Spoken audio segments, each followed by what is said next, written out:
Okay, welcome back. Um, I was not expecting this. I mean, I was expecting it. Came in today. I was pretty excited about it. When I took it out of the package, I was a little perplexed. I was like, man, this can't be that big. And the box makes it look a lot bigger than it actually is, but it's still pretty big and a lot bigger than I expected it to be. Not that I was expecting it to be too much bigger than the Obaki, but I didn't expect it to be that big. So let's get into it. Let's talk blades, everyone. That's what we're into. So, CRKT, love them. This was by fault of a specific YouTuber commenting on my Obaki and Skoshi video. You know who you are. I don't want to say your name on my channel due to respect. But the Nishi. And this person paid attention to my video knowing that I really, really like my Obaki and Skoshi. I had to get this to complete the collection, I guess, of the Burnley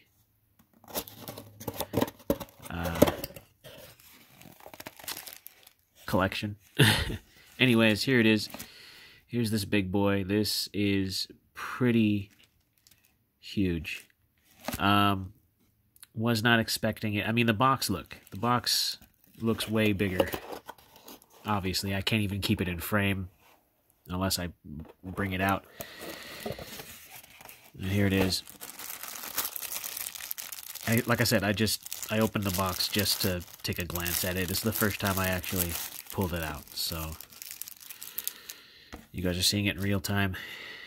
So here it is. Here's the ripcord. Skull lanyard, skull bead at the end of that, which is always kind of a nice touch. I don't know if I'm going to remove that or keep it on there. I think for now I'm just going to keep it on there. I don't want to go through the process of replacing the ripcord.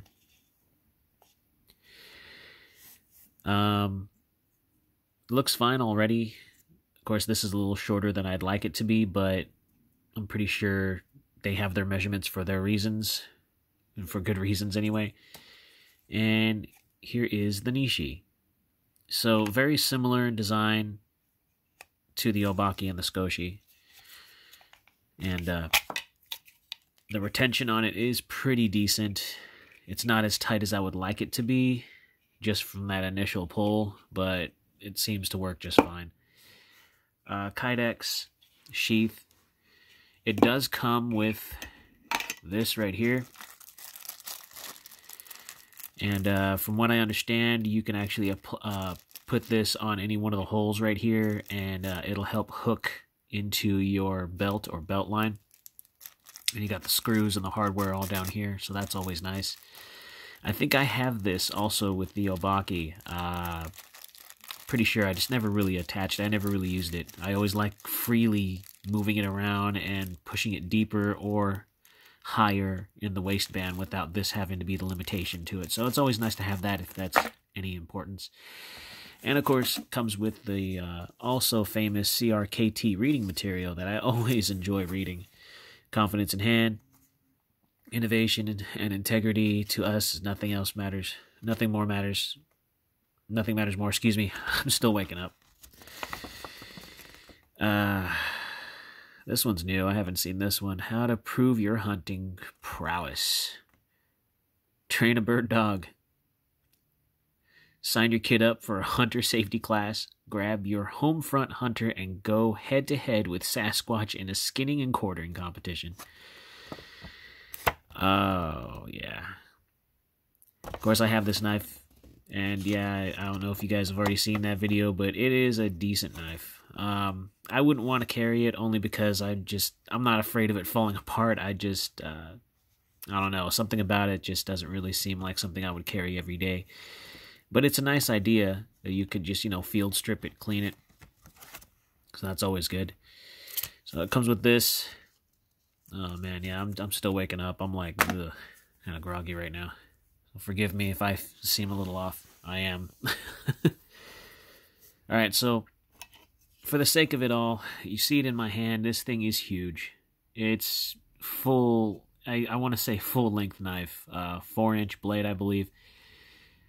Decent handle. It's got the faux raised skin, and it's got the epoxy impregnated nylon wrap, which is really tough.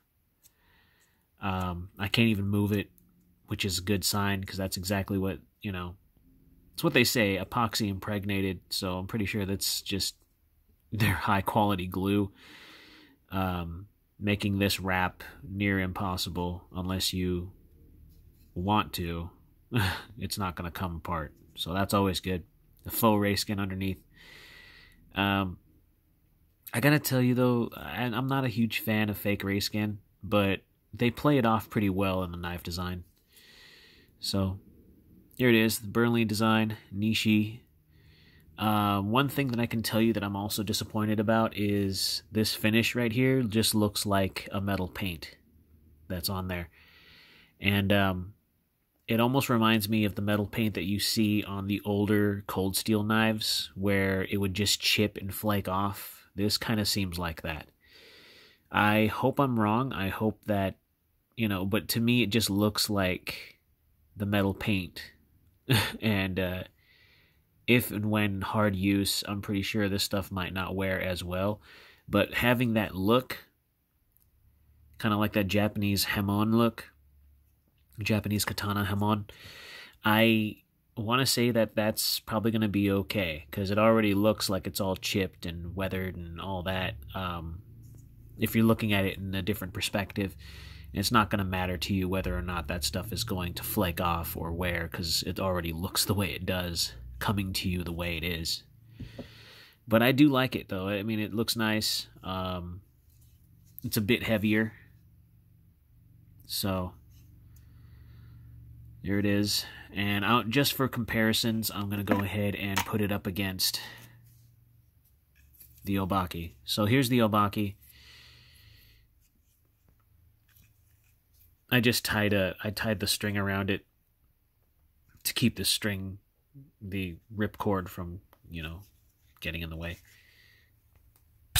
The retention on the Obake is way better than the Nishi, so I might, oh, there's no way I can anyways, so never mind. I was going to put a retention screw on here, but looks like I can't do so. So I'm going to have to deal with it the best that I can, in hopes that it'll last as far as retention goes for time, but that's okay. So, for the heck of it, I'm going to go ahead and push that off camera or push it away as far as I can anyways. So here is the Nishi, and here is the Obake. And of course you can see that the size difference on this is... yeah. So the handle length looks almost the same. Just about. Just about. So, this one's probably just a little bit longer. Just a little bit. By a centimeter, maybe. And then, the blade tip looks like it's maybe about half an inch to I want to say close to... I want to say maybe a half an inch longer. This is obviously wider, this is thinner. So it's just a bigger, bulkier knife altogether. But same materials, same idea behind it, except I would have really liked if they did an acid etch in this pattern for this knife, like they did on this. Or they could have just acid etched the entire blade like they did on the Obake. That would have been fantastic for this knife, but whatever. I mean, it's fine. It's not a huge deal. But in my personal opinion, I really do dig the acid etch on the Obake.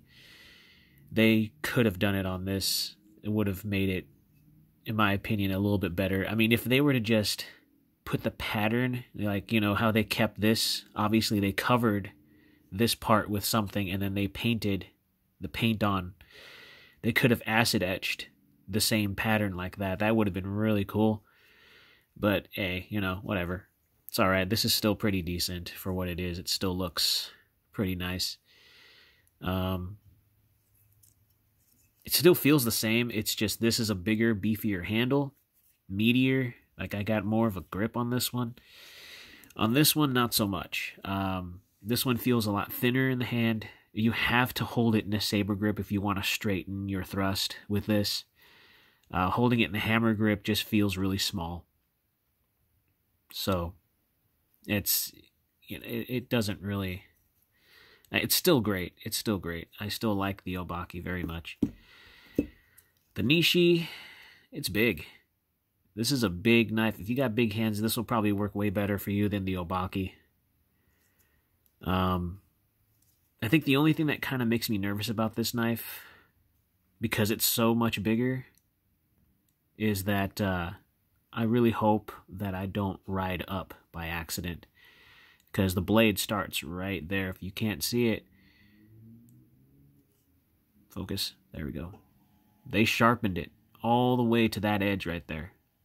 And I'm sure they did the same thing with the Obaki. Yeah, they did. But this one, I don't know why. I don't feel the same fear in that. This one I do. So I don't know if it's because this part's a little bit more raised. That could probably be it, and there's no guard there. But it's fine either way. There it is, the Nishi, CRKT Nishi. I think this one was just a little bit more. I think I paid 50. I think it was 50, a little bit over 50, maybe 55. Still not bad. The Obaki is, if I remember correctly, it was around about 40, 45, I think, for the Obaki. So, it's not that much more. Maybe, $10, $15 more for the Nishi. That is if you're looking for a bigger knife that actually looks like a knife instead of a tanto. Because this looks like a tool knife. This doesn't look like, because of that clip point right there. It does not look anything like this. Although I would have really liked it to look like, this blade shape, but that's fine. I really do like it. I like the idea behind it. It gives it a more of an oriental spin with the handle and a more, in my opinion, a more American blade with kind of an oriental touch to it with the pattern design on the blade of the paint that they put on there. But hey, this is just my first appearance. I'm just now getting it out, so I'm going to try to carry this. I'm not entirely sure how comfortable I am with this. Thing looks really huge to put in the waistband. And this one was already a little bit kind of encumbersome in the waistband when I did have it, and this thing's smaller. So I don't know how it's going to work. I'm going to try it out. I'm going to maybe carry the Nishi for a day and see how I feel about it, just as first impressions. And we'll see what happens. So, there's my good old Obaki, and of course, just for the heck of it, I also got the Skoshi out. So, it's still a nice little tool knife. So that's always great. But this big boy right here, this is something. If you guys are looking for the Nishi, you can still find it. I think I got mine from Blade HQ. I'm pretty sure I did anyways. I was not able to find one on Amazon. I typed in Nishi and nothing came up.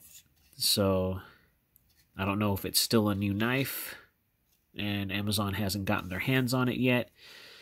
I'm not entirely sure. I had to go to Blade HQ for this, and that's fine.